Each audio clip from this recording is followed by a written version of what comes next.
காலை வணக்கம்.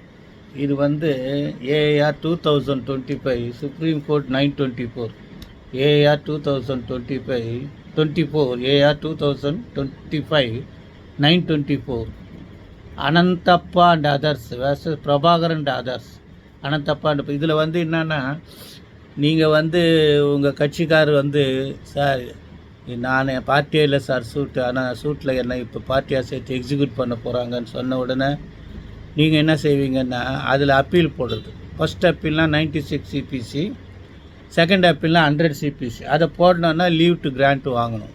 So third party எப்படி சூட்டில் லீவ் டு கிராண்ட் வாங்கிறது, என்னென்ன கண்டிஷன்ஸில் வாங்கணும்னு இந்த AR 2025 supreme court 924 Anjappa and others versus Prabhakar and அதர்ஸில் தீர்ப்பு கொடுத்துக்கிறாங்க. இந்த அப்பீல் தேர்ட் பார்ட்டி அப்பீல் போடணும்னா 100 அண்ட் 96 சிபிசியில் 8 கண்டிஷன் சொல்லியிருக்காங்க. இதில் வந்தால் நீங்கள் போடலாம்.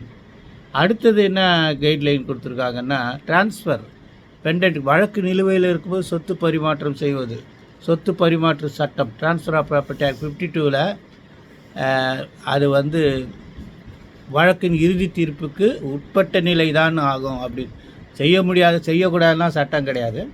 அதை கொஞ்சம் படித்து 8 கண்டிஷன்ஸ் கொடுத்துருக்காங்க. அதுக்கப்புறம் வந்து டிலே 586 டிலே வந்து வயதானவர்கள் காரணம் ஏற்றுக்கொள்ள முடியாதுன்னு சொல்லிட்டு இருக்காங்க. அது விடுங்க, இதுதான் இந்த தீர்ப்பு நீங்கள் நல்லா படிச்சிங்க. இந்த தீர்ப்பு மூலமாக என்னென்னா, நீங்கள் சிங்கிள் ரிட்டில் உங்களுக்கு அகென்ஸ்டாக தீர்ப்பு கொடுத்துருக்காங்க. நீங்கள் பார்ட்டி இல்லைன்னா ரிட் அப்பீல் போடணுன்னா லீவ் டு கிராண்ட் வாங்கணும். அந்த மாதிரி நிறைய கன்சூமர் போகிறத்தில் பண்ணலாம், டிஆர்ஏடியில் பண்ணலாம். இந்த மாதிரி நிறைய விஷயங்களில் இந்த ஜட்ஜ்மெண்ட்டு அப்ளிகபிள் ஆகும். இந்த கிரவுண்ட்ஸை போட வேண்டியது தான்.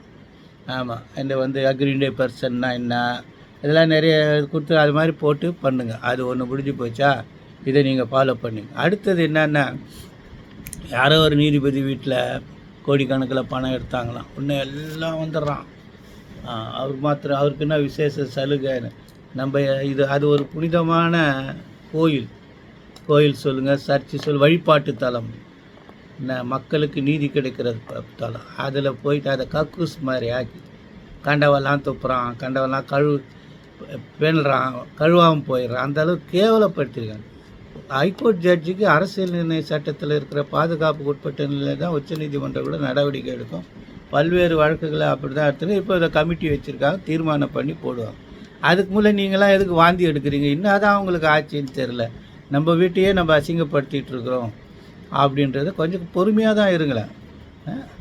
உங்ககிட்ட செல்ஃபோன் இருக்குது, விரல் இருக்குதுன்னு சொல்லிட்டு அமுக்கிக்கிட்டே இருக்கிறீங்க. அந்த விரலில் வேறு எதாவது அமுக்கினா நல்லதுன்னு நினைக்கிறது, மற்றவங்க சந்தோஷப்படுவாங்க. சரி, அதை விடுங்க. அடுத்தது என்னன்னா, கொடுமையிலும் கொடுமை. யாராவது ஒருத்தர் புகழ்பெற்றவர், இப்போ ஒருத்தர் இளையராஜா புகழ்பெற்ற சிம்பனி பெற்ற ஒரு பேரட்டில் இவனுங்களுக்கு என்ன பொறாமைன்னு தெரியல. இவங்களுக்கு என்ன தெரியும் சங்கீதத்தை பற்றி? 7 சுரங்கள் தெரியுமா? 12 சுரமாய் 12 சுரம் 16 சுரமானது, 7 தாளங்கள், 5 ஜாதி. அந்த 5 ஜாதி வந்து 35 வகையாக ஆகி அந்த 35 தாளம் மறுபடியும் 5 கலை மற்றும் கலையால் வந்து அது மறுபடியும் பெருகி 175 தாளம் ஆகுது. அதுக்கப்புறம் என்ன ஆகுது, ஒரு அருணகிரிநாதர் வந்து சப்த தாளங்கள் போட்டிருக்காரு. இவ்வளோ விஷயங்கள் இருக்குது. ராகம் இருக்குது, பாவம் இருக்குது, பல்லவி இருக்குது, என்ன நிறைய விஷயங்கள் இருக்குது. நம்ம தமிழ்நாட்டில் இருக்கிறவங்க தான் இந்த 72 மேல கர்த்தாக்களை அறிமுகப்படுத்தி இந்த தமிழ் இசை சங்கம்னு அண்ணாமலை மன்றத்தில் இருக்குது, அவங்க பண்ணுறாங்க. என்ன இது வந்து பெரும்பாலும் ஆந்திரா பீப்புள்களால் ஆதிக்கத்தில் இருக்குது. தமிழர்கள் ஆதிக்கம் மிகவும் குறைவு. அவ்வளோ தான் நான் சொல்ல. அது மேல் ஜாதி கீழ் ஜாதிலாம் சொல்ல மாட்டேன். இவனுங்க தமிழ் வீரன், நான் திராவிட மயிறு மட்டைன்றானுங்கள்ல. அவர் ஒரு சாதாரண மனிதர், ஒரு இசை பின்னணி இல்லாத ஒரு மனிதர் வந்து ஒரு காரியத்தை வந்து உலக அளவில் சாதிக்கிறாருன்னா, இவன் அதுக்கு போய் கிண்டல் பண்ணின்னு இருக்கிறான், என்னென்னவோ சொல்கிறான். மேற்கத்திய இசை என்பது ஒரு குறுகிய அளவோடு நிறுத்தப்பட்ட இசை. என்ன வேகம், நிதானம், அதிவேகம், நிதானத்தை விட குறைவான வேகம், இவ்வளோதான் மேற்கத்திய இசை. இந்துஸ்தானி இசை என்னென்னா 72 மேலே கர்நாடக இசை. கர்நாடக இசைன்னா தொன்மையான இசை, கர்நாடக ஸ்டேட்டை பற்றி நினைக்காது.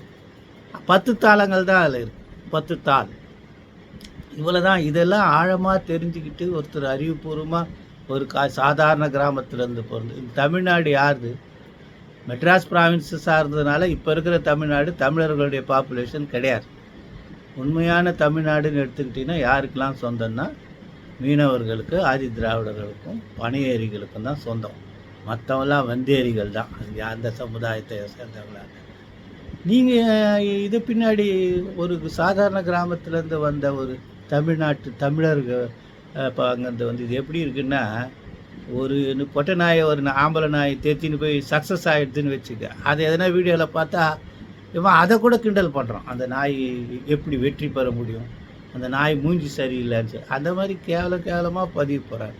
ஒழுக்கமாக பயன்படுத்துது. உங்களை நினச்சி எங்களுக்கு ரொம்ப அசிங்கமாக இருக்குது. அந்த நாய் பண்ணுறதை விட நீ பண்ணுறது தான் அசிங்கமாக இருக்குது.